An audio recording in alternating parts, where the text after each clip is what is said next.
Biker TV is brought to you in part by the National Motorcycle Show, Exotic Custom Cycles, Advanced Welding.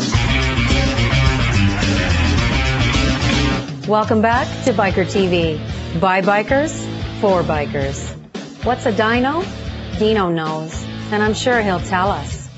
Donny Peterson and Tattoo Tony give us the dirt on fuel injection. And we head to Victoria to hang out with biker illustrator extraordinaire, Manon Elder. After that, here comes the bride on her hot rod Harley Davidson. And to wrap things up, I'm going for a scenic cruise along the Red River to the Catfish Inn with the Winnipeg Harley Owners Group. So let's get on with the battle of the bikes. Take it away, Dino.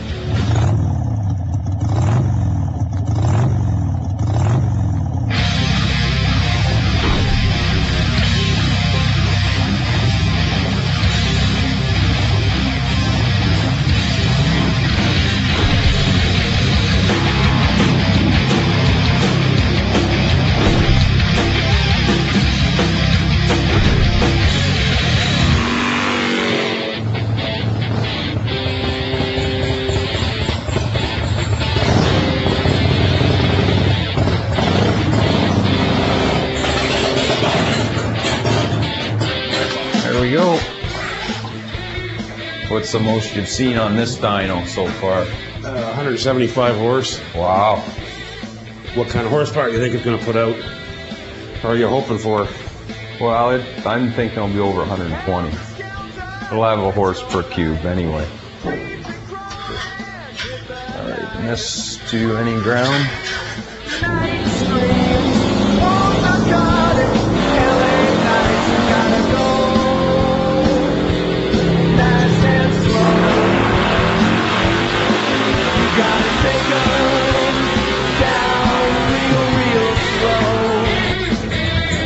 Peak horsepower is only good if you're racing at Daytona or Talladega when you're wide open. Right. Being on the street, you want to be able to get the RPM and the power to the ground quicker. Yep. Because peak horsepower is peak horsepower. We're at 100% throttle right from there, so what we're lacking is the transition from slow speed to main jet. Right. Okay. That's where the issue is. So if you can clean this up, and then this, instead of loping down, is ramping up. So we're going to make 10 more horse at 3,400 RPM. And that's where you'll feel it. That's where you'll acceleration. That's where you want it, right?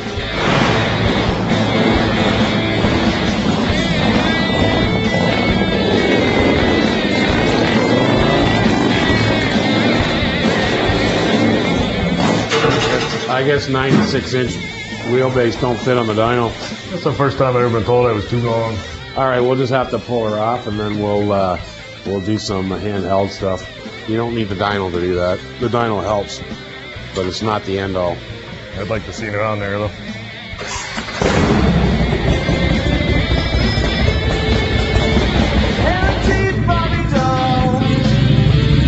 Ask a question why. I'll kill you with this book if I wanted to, because you're all gonna die. You said I was crazy. And here I think that we have a little way too rich on that fueler, especially in the number 2 and the 3 pod. Right off the idle, that little spike to lean is quite normal because you're in a steady state at 10 or 12% throttle. You wick it wide open for that instant second. You will be lean because all of a sudden it gets a big gulp of air. We're way rich on this bike, so we're going to just get up here, get the bike running, and start leaning these out one pod at a time until we get it where we want it. And then do a few more pulls and lay them over each other and see what we gain. It's okay to have this and then try and bring this up a little flatter, right? We gained a little bit by playing with that fueler, but I think in order to really make this thing come alive, you got to do some airbox changes to match your pipe. The pipes and the airbox make a big difference on a V-Rod. You got to really match them and spend some time in the dyno room to really get your Techline box to work right. So have you had it on the dyno already? It was on this morning, yeah. How'd that go?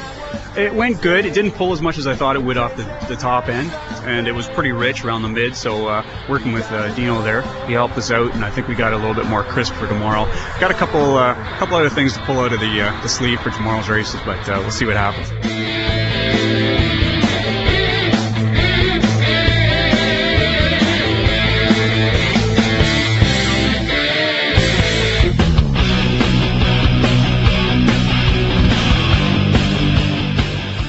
Tony, today we're going to do electronic fuel injection basics. Electronic fuel injection is known as ideal fuel delivery, or EFI. It is superior to carburetors in every which way. So you're saying that my carburetor is no good anymore? Your carburetor's great, Tony. Riding a Harley's all about having fun and enjoying yourself. And if you like tinkering with a carburetor, there's nothing wrong with that. I love carburetors myself. But there is a wave of the future that's being dictated by emissions controls, and we might as well get with the future, especially if you want to push me out the door. So carbs are, they're dinosaurs. Doesn't mean we still don't like them, they're just dinosaurs. One thing about carburetors is that there's a whole involved ritual with starting them. You know, you got to play with a choke, you've got to play with the throttle, you got to squirt the exact amount of gas in. With electronic fuel injection, you don't touch anything. You touch the starter button. Now, how about starting in really cold weather? Carburetors are real dogs there. Do you agree with that? Oh, yeah, I agree with that. I watch you kicking your brains out every cold day, right? Yeah. Okay. So with a fuel injection system, the computer again knows to squirt, because of the temperature sensor, knows to squirt more gas in for what's called a cold idle. Again, you just touch the button. It starts right up. Cold starting is a huge advantage with fuel injection. Altitude. When's the last time you rode over the Rocky Mountains with your great carburetor, Tony? How was that? Yeah. What'd you have to do? Be honest. Lots of problems. Yeah, I had to change jets. I had to mess around with the breather. Yeah, lots of problems. Yeah, fuel injection is pretty boring, Tony, because you just ride over the mountains. The fuel injection computer, it just takes care of everything. It goes, oh, there's less oxygen in the air. We've got to compensate with the gas just to make it run better. It does it all by itself.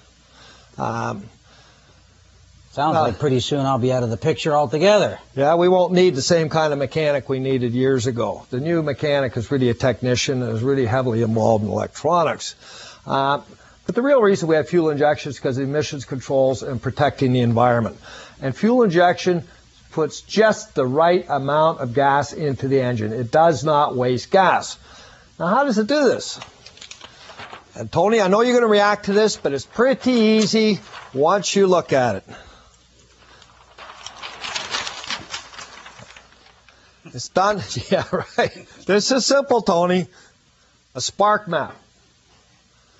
There's a spark map inside the electronic control module. So what's a spark map? Well, really, it's just a graph.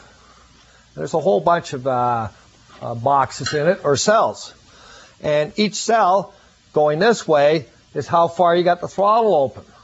Each cell going this way is how hard the engine's working. Like whether you're accelerating really hard, whether you're cruising, whether you're just letting off the throttle and decelerating. That's the load. So there's a position in this map for every throttle position and every load position. So say up here would be cold idle, because it needs lots of gas because the engine's cold, so it squirts in more gas than is required, as opposed to when you're just cruising along.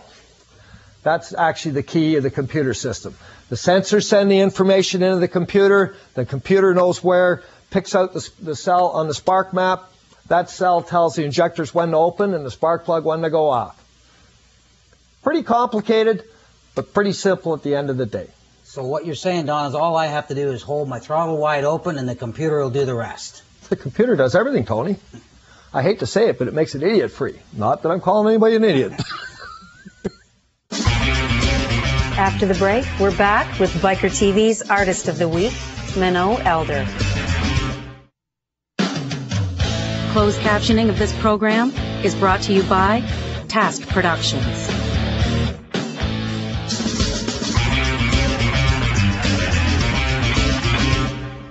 Already an accomplished artist, Manon Elder was treated to a ride on the back of a Harley Davidson. Since then, her artwork has never been the same.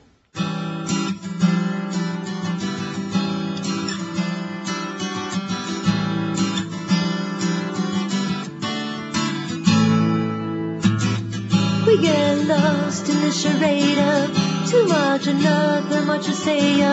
Come on, babe, you gotta see me, let's go and play.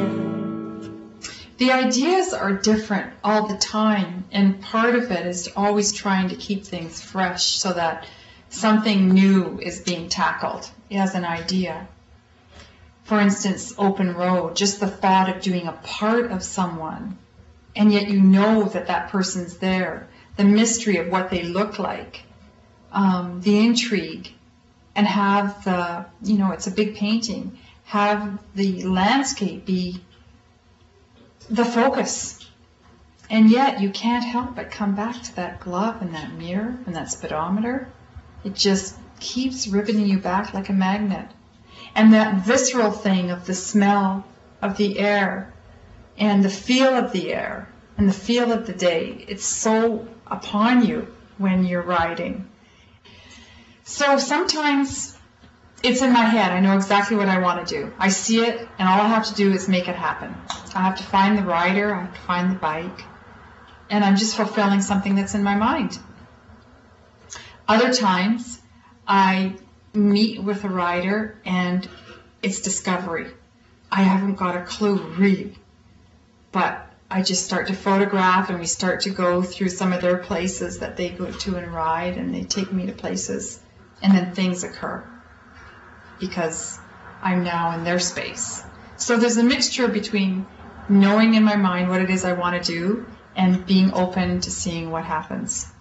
The Lovers is a classical subject matter in classical art.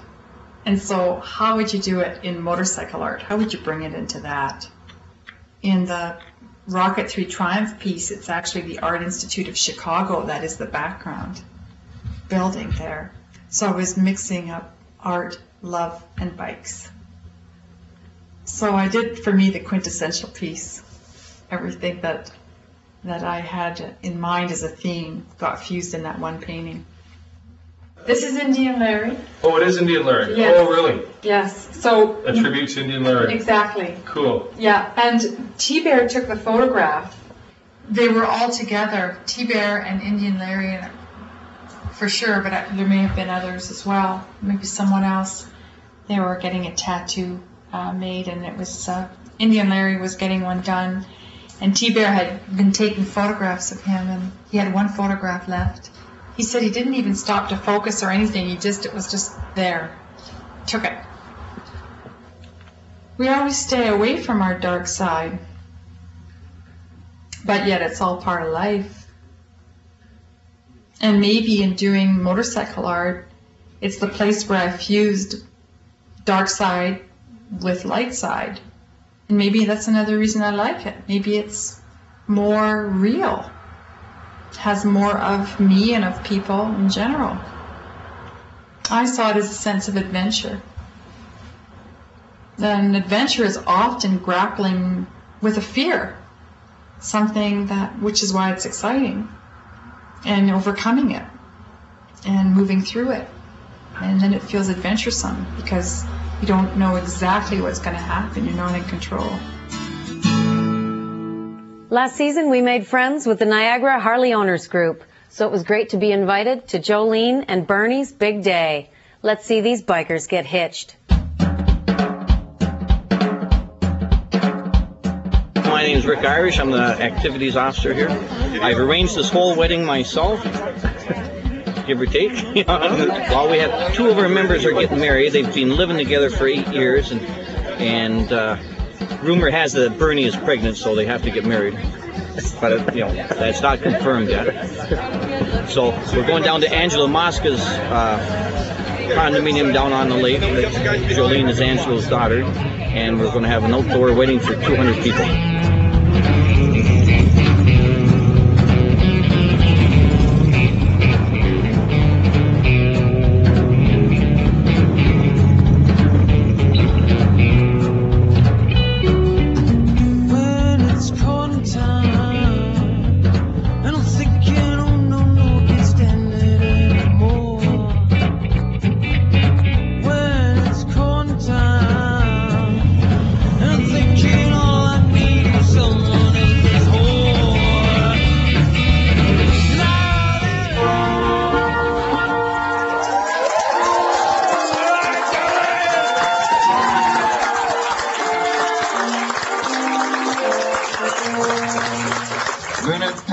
Quinn, Do you take Jolene Teresa Mosca before God and these witnesses to be your wedded wife? I do. I do. Who gives this woman to be married to this man? I do. By giving and receiving the ring, I now pronounce you husband and wife.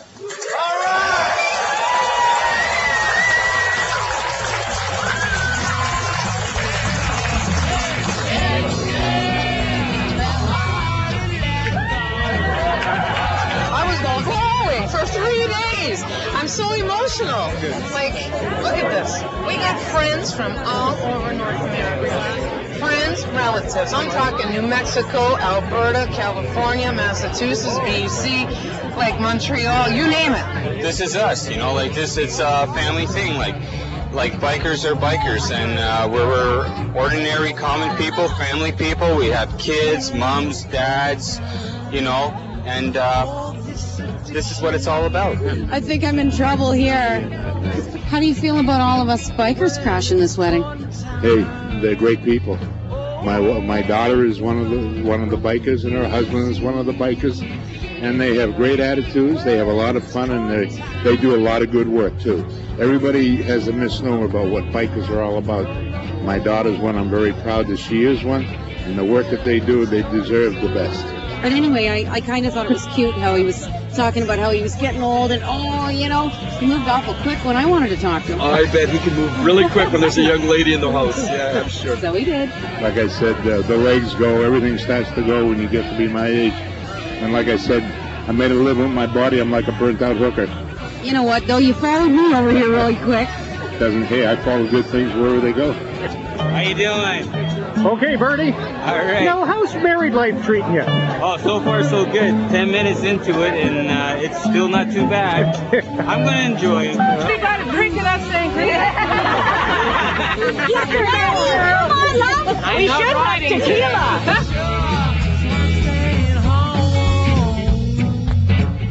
I'm staying home. Staying home. I'm staying home. Don't go away. After the break, double whammy. A ride and some catfish.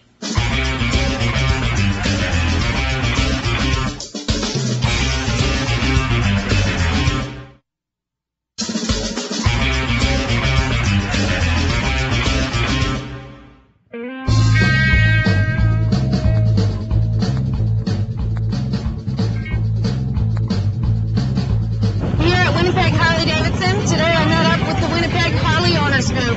They're going to take me on a beautiful ride on a beautiful day. So let's get this show on the road. All along, got a place to go, got an all-stress fun, kind of over the show, got 15 days. I noticed you're kind of stationary on your bike. Tell me a little bit about those crutches down there. Oh, jeez. Well, actually, I was starting my 1946 knucklehead, and it slipped, and I broke my leg, so they bolted it back together, so unfortunately I can't ride with us tonight. So you're going to put an electric start on it, maybe? I don't know. No, we'll go back to kickstart. We'll just be more careful. Oh, he's hardcore. I think we'll just use it as a display. Well, more for you till the end of the road. Together we can learn what we never know. And I'm a little bit blue, never been tattooed, but skin turns color from eating fast food. Tell you the story of the burn my ass off the ride and baby the gas when the gas ran dry. You never came around, so I'm walking all over this town. And I'm singing as I walk along. And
Stay tuned. More Biker TV coming at you.